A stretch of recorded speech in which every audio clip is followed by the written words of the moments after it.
Le dev perso, ça marche pas dans une situation bien précise, c'est celle que j'ai vécue et je voulais partager du coup sur cette chaîne YouTube. En fait, c'est en discutant il y a 2 jours avec Enzo, un pote de la salle, que je me suis rendu compte de quelque chose à propos du dev perso. En fait, ça fait à peu près, je dirais, 1 an et demi que je me considère un peu dans le dev perso parce que je regarde beaucoup de contenu à propos de ça, j'apprends plein de choses et puis j'applique des trucs aussi dans la vie de tous les jours, donc des habitudes, des trucs comme ça. Et je considérais ça comme plutôt bénéfique parce que j'avais plein de points positifs et j'étais en mode ça me rend super heureux, j'étais trop content. J'apprenais plein de trucs et c'est toujours le cas. La petite subtilité, c'est que le dev perso, c'est un. Je sais pas comment on peut appeler ça, mais c'est une sorte de. C'est un domaine où en fait, les gens qui vont en parler, c'est des gens qui font autre chose dans leur vie, qui vont avoir un business, qui vont avoir une chaîne YouTube, des trucs comme ça, en général. Et en fait, c'est auprès de ces gens-là que je me renseignais, que j'apprenais des trucs. Je peux en citer quelqu'un, ça peut être genre Hamza Ahmed sur YouTube. Peut-être même Yomi Denzel, il en fait un petit peu. Iman Gadzhi aussi, qui fait aussi du business. Enfin, c'est des milieux assez comme ça. Et en fait, j'apprends plein de trucs. Le truc, c'est que quand je les mets en place dans ma vie, euh, bah, j'attends toujours des résultats et je me dis, merde, alors, je me dis toujours, bah, c'est cool parce que je mets des trucs en place. Et en fait, je voudrais avoir les mêmes résultats que ce que les gens qui mettent ça en place en ligne ont. Donc les mêmes résultats qu'eux. Sauf que c'est pas possible parce que t'as pas les mêmes expériences, la même vie. Il y a beaucoup de choses qui vont changer et c'est impossible d'avoir les mêmes résultats. Et en fait, je me disais, mais je fais tout ça, mais pourquoi? Pourquoi je fais tout ça? Pourquoi je fais toutes ces bonnes habitudes? Pourquoi je prends des bains froids? Pourquoi je mange bien? Pourquoi je vais écrire dans mon journal? Pourquoi je vais lire? Plein de trucs comme ça. Et en fait, quand t'as pas vraiment d'objectif précis, avec une activité concrète qui, envers laquelle tu vas travailler pour ces objectifs ou pour avoir des résultats qui vont te mener à quelque chose de concret, bah en fait, ces habitudes-là, elles ne servent pas à grand-chose. C'est pour ça, du coup, que je fais cette vidéo, que je veux vraiment transmettre ce message de le dev perso, c'est bien, c'est super même, et c'est ultra puissant, uniquement si tu as quelque chose de plus grand derrière. Si tu as un projet, une chaîne YouTube, tu veux ouvrir un restaurant, tu veux commencer ton business, tu veux faire tes premiers 1000 euros de chiffre d'affaires, des grandes ambitions en général, ou même si, genre, par exemple, tu veux entrer dans telle école, telle grande école, ou quand tu veux faire des choses assez ambitieuses, assez grandes, le dev perso, ça peut énormément aider. Mais quand t'as pas grand chose, par exemple, avant, je faisais pas de contenu sur YouTube, je faisais pas de vidéos, je postais un petit peu sur Insta, sur des photos de voitures, de mes potes, tout. Le truc, c'est que c'était pas aussi sérieux. Genre là, YouTube, je me mets vraiment à fond et genre, je m'y dédie à fond. Et en fait, euh, j'ai eu cette sorte de réflexion parce que ça fait environ une semaine que j'ai plus trop de bonnes habitudes euh, qui sortent du lot, on va dire. Genre des vraies bonnes habitudes qui sont bien ancrées dans le dev perso, dans cette culture. Genre, j'ai pas pris de bain froid, de douche froide, j'ai pas lu depuis une semaine. Enfin, j'ai pas fait grand chose qui peut s'apparenter à du dev perso depuis environ une semaine. Et je me dis, bon, au lieu de me sentir comme une merde et de regretter et de me dire, bon, bah, j'ai fait nimp, je me suis dit, pourquoi je suis allé jusqu'à ces comportements de plus respecter, enfin, de plus faire ce que je voulais faire ce que je devais faire. Et en fait, ça va plus loin que ça, c'est que au lieu d'avoir cette réflexion de me dire pourquoi, je me suis même dit hmm, que c'était normal, que ça faisait partie du process. Et je me suis dit, c'est forcément une étape par laquelle je dois passer. Mais pourquoi je dois passer par cette étape? Et en fait, cette étape de moins me concentrer sur ça, de moins perdre du temps dans le dev perso, dans tout ça, dans ces habitudes, ça m'a permis du coup de me dire, en fait, il faut que je passe beaucoup plus de temps à créer du contenu, juste à faire des vidéos comme ça et allumer la caméra à parler ou filmer avec des potes et tout comme ça. En fait, c'est le plus important. Et c'est en faisant ça que ma chaîne YouTube, justement, bah, elle va mieux marcher, que je vais rencontrer d'autres gens, que ça va grossir, tu vois. Le truc, c'est que euh, ça m'a libéré beaucoup de temps de faire tout ça. Enfin, de ne plus les faire, justement. Donc, là, je peux me permettre d'allumer la caméra, de réfléchir et juste de parler comme ça, de réfléchir à des sujets. Et Et je me suis dit, mais c'est trop cool. Parce qu'en fait, je commence à créer du contenu. Et là, je me dis, putain, ça commence un peu à marcher. Genre, j'ai 70 abonnés au moment où je fais la vidéo. J'ai une vidéo qui a fait 6000 vues et 100 likes. Donc, c'est cool, tu vois. Ces premiers résultats, c'est vraiment encourageant et c'est trop bien. Je me dis, bon, ça commence à faire des petits chiffres cool. J'ai des retours de gens que j'apprécie énormément. Je suis en mode, mais c'est trop bien. Genre, c'est trop cool. Je pouvais pas rêver mieux. Genre, je me suis dit, c'est super. Mais si je veux aller plus loin, il va me falloir des habitudes que je vais mettre en place, des process, des systèmes que je dois mettre en place pour aller plus loin, justement, pour optimiser, aller dans le détail. Et tout ça, je vais pas le mettre en place d'un coup, parce qu'en fait, je connais toutes ces habitudes et ça peut paraître très lourd quand on met beaucoup en place. Tu te dis, putain, en fait, t'as beaucoup de pression, parce que parfois, t'as pas la motivation, la volonté de faire tout ce que t'avais dit. Et tu te dis, en fait, merde, je culpabilise parce que je me sens comme une merde parce que j'ai pas fait mes bonnes habitudes. Du coup, tu te dis, bah, c'est pas ouf de culpabiliser pour ça. Et en fait, là, je me dis, bon, peu à peu, je vais essayer de réincorporer des bonnes habitudes dans ma routine, dans mes habitudes, quoi, ma vie en général. Et genre, hier, je me suis dit, bon, ok, c'est bon, je vais lire une page de mon livre. J'en ai lu une. Ce qui est vraiment très peu. Ça peut paraître genre nul. Tu te dis, bah, c'est nul, avant t'en lisais 10 et tout. Non, non, parce que là, je repars d'un petit point. Demain, enfin, du coup, ce soir, en fait, je vais en lire 2 ou 3. Puis le lendemain, je vais en lire 3, 4, tout ça. Et je vais essayer d'augmenter peu à peu, histoire de toujours continuer à progresser. Et puis, au bout de peut-être une semaine, 2 semaines, je vais incorporer une nouvelle habitude que j'avais déjà mis en place avant, mais juste que j'avais entre guillemets abandonné temporairement.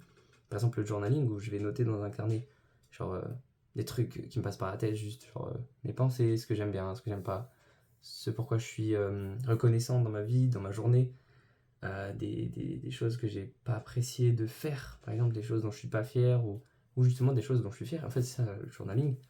Enfin, pour moi en tout cas, c'est comme ça que je le vois. Et ça, je peux le remettre dans ma routine peu à peu. Et au fil des jours et des semaines, tout ça, ça va m'aider justement dans cet objectif de créer du contenu. La seule chose à laquelle il faut que je fasse gaffe, c'est à pas mettre trop de trucs d'un coup, parce que sinon ça va encore me refaire un poids sur mes épaules et je vais me dire, ouais, j'ai trop de trucs à faire aujourd'hui.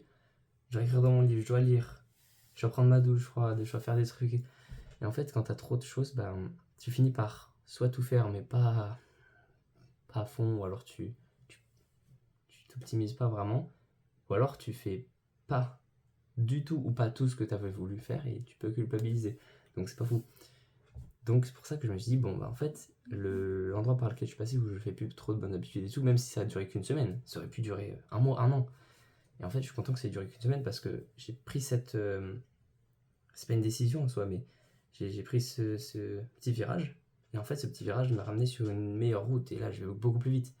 Et je suis sûr que ça va m'amener à un meilleur endroit parce que c'est à partir d'une réflexion. Donc même si c'est une réflexion qui mène à une erreur, dans tous les cas, bah, l'erreur, je vais essayer d'en tirer le maximum que je peux et de me dire pourquoi j'ai fait cette erreur, tout ça, ça. Et puis si c'est pas une erreur, bah c'est cool, ça m'emmène encore plus loin, c'est trop bien. Donc merci pour la discussion que j'ai eue avec Enzo, c'était super intéressant et t'es vraiment quelqu'un que j'apprécie fondamentalement, c'est trop bien. J'ai vraiment kiffé parler avec toi et puis j'espère qu'on va pouvoir en discuter bah, dans un podcast, pourquoi pas. Genre, on se pose une heure et demie, et puis on discute de ça parce que je pense que ça peut être intéressant. Pareil, Augustin, on en a rediscuté à la salle tout à l'heure, et puis c'était vachement cool parce que on a des points de vue assez divergents là-dessus en général, et je trouve que c'est super intéressant toujours de discuter avec quelqu'un qui a un point de vue pas opposé, mais qui est pas forcément aligné sur les mêmes points. Et même avec Arsène, ça peut être cool aussi de faire un podcast. Donc là, j'ai aussi un projet de faire des podcasts. C'est cool. Mais il va me falloir un peu de temps. Et puis, franchement, c'est un bon projet. Ça me semble cool parce que c'est une manière de créer du contenu en même temps d'apprendre des autres. Et les autres apprennent de tout le monde. Donc c'est cool parce que tu partages à tout le monde des connaissances, des erreurs, des réussites, la motivation, enfin plein de trucs. Donc c'est trop bien. Donc j'ai vraiment hâte de faire ça. Voilà, je diverge un petit peu, mais tout ce qu'il faut retenir de cette vidéo, c'est que le dev perso, c'est super. C'est vraiment, comme je l'ai dit tout à l'heure, c'est super puissant et ça peut te permettre d'aller beaucoup plus loin ensuite. Le truc, c'est que ça peut être aussi un frein à commencer. Et parfois, tu te dis, c'est cool, je suis productif, je fais des bonnes habitudes, tout ça, ça. Sauf qu'en fait, c'est vraiment de la branlette, genre, ok, tu fais des bonnes habitudes, mais pourquoi faire? Et c'est vraiment en réfléchissant à ça que je me suis dit, en fait, je faisais des bonnes habitudes, oui, c'est bien, t'as une bonne conscience, tu apprends des choses, tu regardes des podcasts, c'est cool, mais pourquoi faire? Faut mettre en application ce que t'apprends, il faut te confronter au vrai marché, à la vraie vie, tu vois. Et c'est en... Pour moi, c'est en créant du contenu sur YouTube, parce que je trouve que c'est plus... C'est ce qui me vient vers moi naturellement. Je me suis dit, bon, bah, j'ai un téléphone, un super téléphone, j'allume ma caméra, j'ai une bonne qualité, je suis content. Et puis, quoi de mieux, tu vois. Donc je me suis dit, bon, le contenu pour moi, c'est cool. Et puis c'est un moyen de retranscrire ce que je sais, ce que j'apprends, et aussi de communiquer avec des personnes, parce que en parallèle de YouTube, j'ai ouvert un serveur Discord où on est pour l'instant 4, je crois, avec Martin, l'autre Martin, Arsène et moi. Et c'est là-dessus qu'on va discuter de sujets plus profonds, où on va vraiment montrer nos réussites, montrer nos échecs, apprendre les uns des autres. Et en fait, c'est là-dessus que je communique avec des personnes que je considère intéressantes dans certains domaines particuliers, genre le business ou création de contenu, ou justement la muscu, des trucs comme ça. Et c'est un projet qu'on a, qu'on a initié avec Martin, justement. Et en fait, je me suis rendu compte que c'est super puissant et que je pourrais en parler ici parce que c'est lié. Genre, indirectement, c'est forcément lié.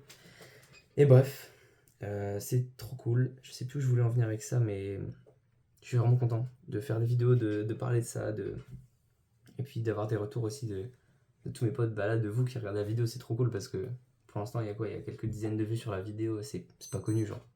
Tout le monde s'en branle parce que c'est pas recommandé par l'algorithme et tout, mais quand, quand ça touche des personnes importantes à mes yeux et quand ça touche et que ça impacte fortement la vie de mes proches ou même de gens que je connais pas, bah ça me fait vraiment plaisir. Je me dis putain, mais j'ai servi à quelque chose et j'ai fait un truc de bien. Parce que tu peux impacter les gens, mais les impacter positivement, c'est plus compliqué. Surtout en étant authentique. Et là, je me dis putain, bah c'est trop bien, c'est bénéf. Genre, j'aide les gens, moi ça me rend heureux et c'est ce que je voulais faire. Donc, c'est trop bien.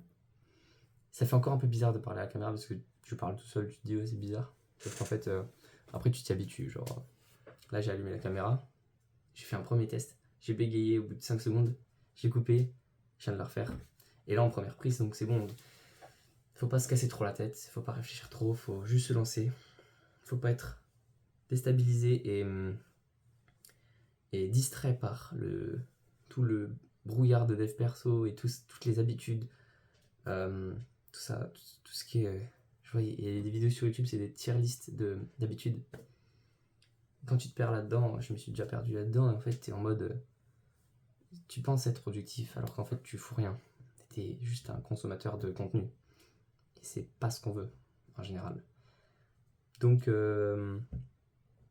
voilà, tout dépend de vos objectifs, tout dépend de vos envies, vos préférences, tout ça, mais en général, c'est un conseil qui peut s'appliquer à des gens qui me ressemblent dans la façon de vivre le mode de vie, parce que ça s'applique pas à tout le monde. Les devs perso, bien sûr, ça peut être génial pour plein de personnes. Mais pour des gens qui ont eu un parcours de vie similaire au mien, sur certains points, bah, ça peut s'appliquer. Donc mes proches, les gens qui vont à la salle, ça peut être les gens qui veulent lancer un business, qui ont des grandes ambitions, qui veulent créer du contenu sur YouTube, ou même sur TikTok ou autre chose.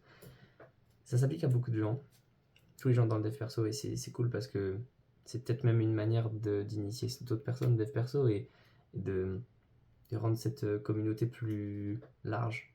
Parce que plus on est, plus il y aura du savoir, et plus il y aura du savoir, plus on va tous avancer, et donc ça peut être que bénéfique. Donc c'est génial. Et on dirait le monde des bisounours, là, tout est trop bien, tout est rose, c'est cool. Mais en vrai, c'est quand même une dinguerie. Et ça fait plaisir de partager ça avec... Parce que là, en vrai, si je partage ça, je pense qu'il y a il y aura peut-être vous êtes une cinquantaine de personnes à voir la vidéo, à me connaître dans la vraie vie. Et ça fait bizarre parce que là, je la poste normal. Je me dis, bon, c'est cool, je poste une vidéo, il n'y a pas de répercussion directe et tout, sauf que le lendemain, enfin le soir même, j'ai des potes qui m'envoient des messages, ils me disent c'est cool la vidéo, ou j'ai pas aimé, ou non, du coup, j'ai des retours directs. Et le lendemain à l'école, ou des trucs comme ça, où je croise à la salle des gens, et puis ils me font des retours, et je suis en mode, ah mais c'est vrai, je viens de poster une vidéo, et quand tu vois que, je sais pas, une dizaine, une quinzaine de personnes te font des retours te félicitent ou alors justement t'encouragent ou te disent des pistes pour améliorer ça, en fait tu te dis que c'est quand même génial. Enfin, de mon point de vue, je trouve ça génial. Et je suis vraiment content, donc bah, merci pour tous les messages que vous m'envoyez, ça me fait vraiment plaisir. Puis ça m'aide énormément parce que je me dis, sans ces messages-là, sans ces retours, bah, je pourrais pas réfléchir à ce qui se passe derrière. Genre, quand vous regardez la vidéo, bah, en soi, vous regardez la vidéo d'un pote ou je sais pas, d'un mec du lycée ou je sais pas, mais en fait, c'est différent parce que moi, je l'envoie la vidéo à tout le monde entier. Et il y a peut-être 50, 100 personnes qui vont la voir, mais c'est une relation assez bizarre. Mais je trouve ça intéressant parce que tu peux quand même développer une communauté, communiquer avec des gens et c'est trop bien. Bref, je pense que la vidéo va être assez longue comme ça. Donc je vais arrêter de parler directement. Et je pense que j'en ferai plus souvent des vidéos comme ça où je vais parler parce que je trouve ça quand même cool d'être ouvert et transparent avec ce qu'on pense. Surtout quand c'est ce qu'on veut faire. Genre, moi, je crée du contenu, donc je veux créer une communauté et puis engager avec les gens. Je me dis, je dois partager des choses pour en recevoir en retour. Et ça passe par là, ça passe par des moments où tu te dis, putain, j'allume la caméra, c'est bizarre, c'est difficile. Mais en fait, ça fait partie du contrat que j'ai signé avec moi-même pour faire ce que je veux faire. Donc, je suis content, ça me rend heureux. C'est trop cool. Et puis, faites-moi des retours, envoyez-moi des messages. Dites-moi ce que vous en pensez. Commentez ou partagez à des potes si vous pensez que ça va pas leur plaire. Ou je sais pas, faites ce que vous voulez. Et puis c'est bon. De toute façon, là, je sais même pas comment conclure cette vidéo parce que c'est même pas un. C'est quoi? Je sais pas comment on peut dire, comment on peut appeler ce type de vidéo. C'est juste, je parle et, et on voit ce qui se passe après. Je pense que c'est ça. Bref, merci d'avoir regardé jusqu'au bout et puis